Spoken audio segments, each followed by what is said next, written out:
कहानी का शीर्षक है वहशी पिता। जब मैं 1 साल की थी मेरी माँ विधवा हो गई थी। नाना जी ने मेरी माँ की दूसरी शादी करवा दी। मेरे नए पिता मुझसे दूर ही रहते, पर ईश्वर की असीम कृपा थी मुझ पर। मेरी माँ मुझसे बहुत प्यार करती थी। मेरे नए पापा जाने किन लोगों के साथ उठते बैठते धीरे धीरे नशे के आदी हो गए थे। अब मैं 3 वर्ष की हो चुकी थी और मेरा भाई भी इस दुनिया में आ चुका था। मुझे पापा से बहुत डर लगता था। जब वह सुबह खाना खाकर चले जाते तो उनके पीछे सारा दिन मैं उधम चौकड़ी करती, परंतु जैसे ही शाम को घर आते मैं शांत हो जाती। पापा माँ से झगड़ते, कभी कभी हाथ तक उठा देते। मैं छोटी थी, माँ को बचाने की हिम्मत तो दूर, घर का कोई कोना ढूंढती छिपने के लिए। ये सब आए दिन की नौटंकी सा हो गया था। पापा शाम को शराब के नशे में धुत आते, माँ को मारते पीटते और कुछ गालियाँ देकर सो जाते। तब मैं माँ के पास जाती, आंसू पोंछने के सिवाय कुछ नहीं कर पाती। माँ मुझे छाती से लगाकर खूब रोती। उनको रोती देख मैं भी रोने लगती। ये सब देखते देखते मैं 8 साल की हो गई थी। मेरा भाई पापा का बहुत दुलारा था, इसलिए पापा ने उसका एडमिशन कॉन्वेंट स्कूल में करवा दिया और मेरा एडमिशन पास के ही एक सरकारी स्कूल में। उसकी पढ़ाई पर पापा बहुत पैसे खर्च करते, पर जब मेरी बात आती तो कुछ न कुछ बहाना बनाकर मना कर देते। पापा अब ज़्यादा पीने लगे थे और उनकी मार पीट भी बढ़ गई थी। वक्त बीतता गया, अब पापा की कमाई भी ज़्यादा होने लगी थी। माँ जब भी शराब छोड़ने के लिए कहती, मार खाती और गालियाँ सुनती। मैं अब 15 साल की हो गई थी और मेरा भाई 12 साल का। सुबह उठकर मैं माँ का हाथ बटाती घर के कामों को ख़त्म करने में। उसके बाद स्कूल जाती। स्कूल से आने के बाद भाई की किताबें, कपड़े, खिलौने जो भी बिखरा रहता समेटकर यथा स्थान रखती। फिर कपड़े धोती, सुखाती और तह करके रखती। पापा के कपड़ों को प्रेस करना, उनकी चीज़ों को व्यवस्थित करना मेरी जिम्मेदारी बन चुकी थी और मैं पूरे लगन से इन सब कामों को करती। जब भाई स्कूल से आता तो उसके लिए नहाने का पानी रखना, खाना परोसना, ये सब मैं पूरी आत्मीयता से करती।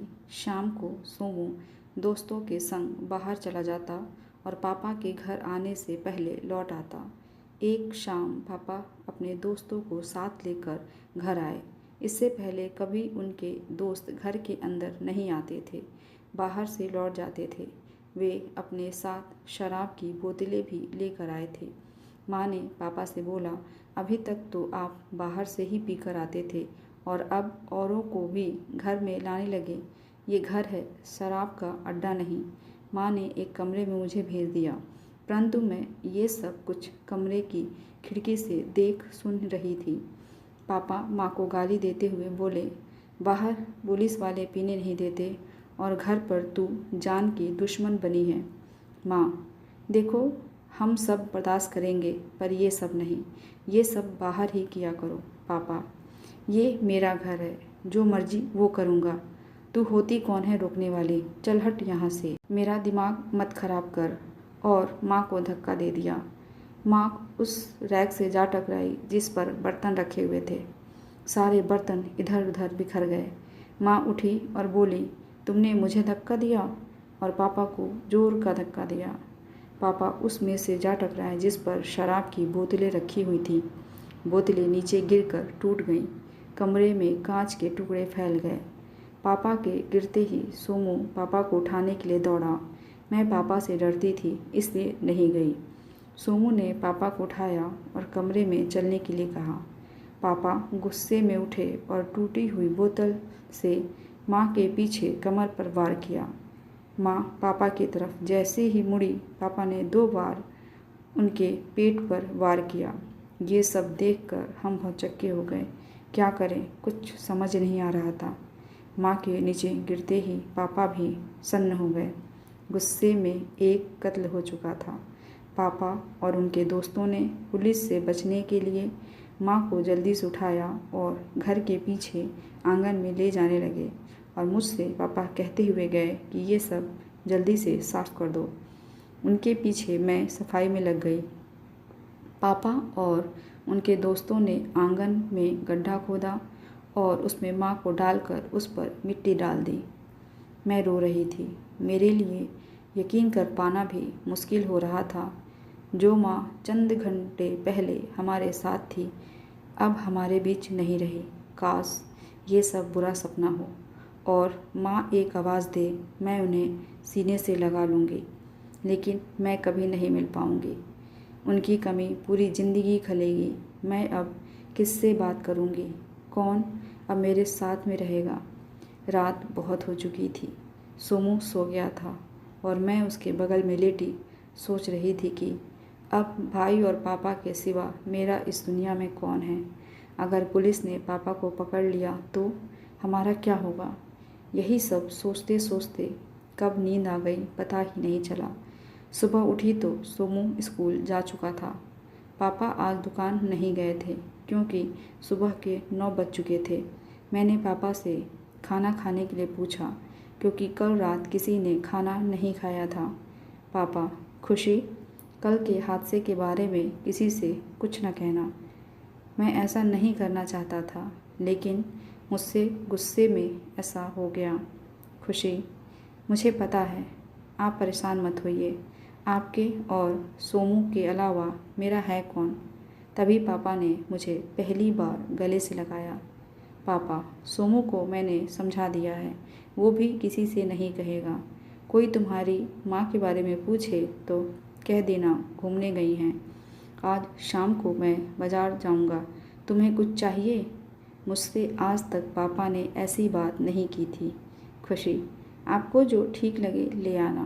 पापा, ठीक है, मैं अब दुकान निकलता हूँ। मैं दिन भर काम करके थक सी गई थी।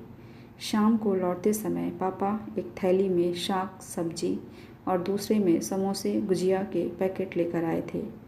सोमू खुश होकर पापा से पूछा, ये सब मेरे लिए है? पापा, नहीं, तुम दोनों के लिए है। अच्छा सोमू, तुम बहुत दिन से कह रहे थे अपनी बुआ के घर जाने के लिए। सोमू, हाँ पापा, आप ले चलेंगे क्या? पापा, ठीक है, कल सुबह तैयार रहना।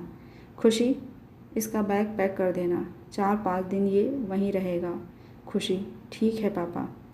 दूसरे दिन पापा सोमू को बुआ के घर छोड़ आए। उसी शाम को पापा दुकान से घर आए, फिर बटुआ लेकर कहीं चले गए। शायद कुछ भूल गए होंगे और खुशी दूध गर्म करके रख देती है। 20 मिनट बाद पापा लौटते हैं। पापा, मैंने बाहर के दरवाजे का ताला लगा दिया है, तुम अन्य कमरों को बंद कर दो। एक पैकेट देते हुए बोले, नहाकर इन्हें पहन लेना। जब तक सोमू ना आ जाए तब तक तुम मेरे कमरे में मेरे साथ सोना। तुम अकेली डरोगी, समझ गई? खुशी, जी। फिर पैकेट लेकर नहाने गई। नहाने के बाद जब पैकेट खोलकर देखा तो पाश्चात्य कपड़े थे, छोटे छोटे। मैं हैरान थी देखकर, लेकिन जैसा कि पापा ने कहा था पहन लिए। उन कपड़ों में बाथरूम से बाहर निकलना अच्छा नहीं लग रहा था, तो मैंने उसके ऊपर से सलवार सूट डाल लिया। फिर मैं पापा के कमरे में पहुंची तो देखा पापा कोई बोतल और नमकीन लाए थे, लेकिन ये बोतल शराब की बोतल जैसी नहीं लग रही थी, तो मुझे कोई दिक्कत भी नहीं थी। पापा ने बोतल और नमकीन को मेज़ पर ऐसे रखा कि बेड पर से ही दोनों को उठाया जा सके। रात के 11 बज रहे थे। पापा ने कूलर ऑन करने के लिए कहा। मैंने ऑन कर दिया।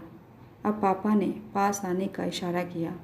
मैं मेज़ के पास आकर खड़ी हो गई। पापा ने बेड पर बैठने का इशारा किया और मेज़ के नीचे से 2 गिलास निकाले और नमकीन को मेरी तरफ बढ़ाते हुए बोले, खाओ खुशी। मैंने नमकीन खाई। वो काफ़ी चटपटी थी, तो मैं पानी पीने के लिए उठी, लेकिन पापा ने एक गिलास मुझे पकड़ा दिया। मैंने गिलास लेकर चखने के भाव से पिया। वो कुछ कड़वा सा था और मेरा मुंह भी जल रहा था, तो झट से पूरा गिलास पी गई। मैंने नमकीन न खाने का फैसला किया और पापा से कहा, ये बहुत तीखा है। पापा ने फिर से गिलास आधा भर दिया और मुझे रसोई घर से चीनी लेकर आने को कहा। मैं थोड़ी देर में चीनी लेकर आ गई, लेकिन लौटने पर देखा तो गिलास पूरा भरा हुआ था।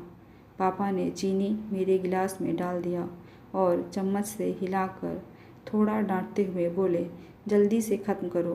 तो मैंने झट से पीकर ख़त्म किया। पापा खड़े हो गए और बोले, चलो खुशी, थोड़ी देर छत पर चलते हैं। मैं अब तक थक गई थी, नींद भी बहुत आ रही थी। बावजूद पापा के भय से मैंने हाँ में सिर हिला दिया और हम छत पर आ गए। मेरे पेट में जलन हो रही थी, लेकिन मैंने पापा से कुछ कहा नहीं। छत पर पापा इधर उधर टहलते रहे, पर मैं एक किनारे खड़ी रही। थकान और नींद ने मुझे निढाल कर दिया था और अब मुझे थोड़ा चक्कर भी आ रहा था। खड़े रहने की हालत में मैं अब नहीं थी। सिर में दर्द होने लगा था, पसीना भी आ रहा था। मैं छत पर ही बैठ गई। मेरे कपड़ों पर धूल लग गई थी, लेकिन इस समय इससे ज़्यादा ताकत नहीं बची थी मेरे शरीर में। अजीब सी हालत हो रही थी। तभी पापा की नज़र मुझ पर पड़ी। उन्होंने मुझे देखा और मुझसे बोले, चलो नीचे चलते हैं। मैं नीचे जाने के लिए खड़ी होने की कोशिश करने लगी और पूरी ताकत से जैसे तैसे खड़ी हुई, लेकिन मेरे पैर लड़खड़ा रहे थे और मुझे मदहोशी सी छा रही थी। मैं सीढ़ी का दरवाज़ा बंद करने के लिए भी वहाँ नहीं रुकी।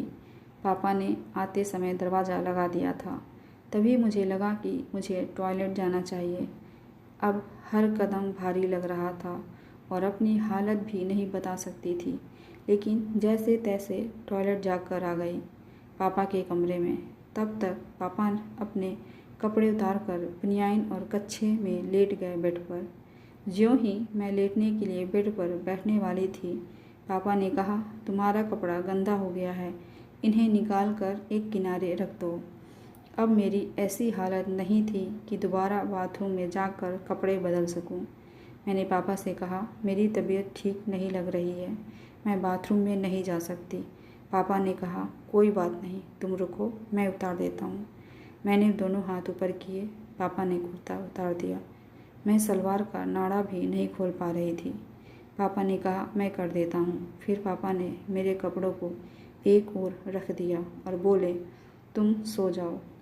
अब मेरे शरीर पर पापा के लाए हुए पाश्चात्य कपड़े ही थे। मैं बेड पर लेट गई। पापा ने धीमी रोशनी वाला बल्ब जला दिया। मैं अब तक काफ़ी थक चुकी थी।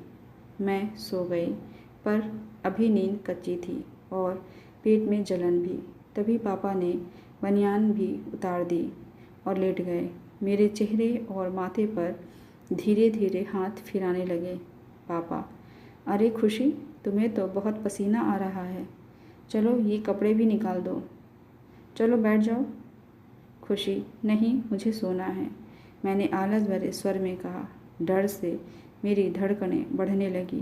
पापा, चलो ठीक है, तुम नहीं उठना चाहती, नहीं सही, उस तरफ करवट लो, मैं निकाल दूंगा, फिर तुम्हें पूरे बदन में हवा लगेगी और आराम मिलेगा। चलो मुड़ो। पापा के आवाज़ में कठोरता थी। मैं पापा को गुस्सा नहीं दिलाना चाहती थी, इसलिए करवट ले ली। खुशी कुछ ही महीनों में 16 की होने वाली थी। खुशी का पिता खुशी को हवस भरी निगाहों से देख रहा था। अपनी पत्नी के रहते वो ऐसे घिनौने काम को पूरा नहीं कर सकता था। इसी कारण पहले अपनी पत्नी का कत्ल कर दिया और अब खुशी अपने पिता के साथ उनके बिस्तर पर मदहोश सी पड़ी थी।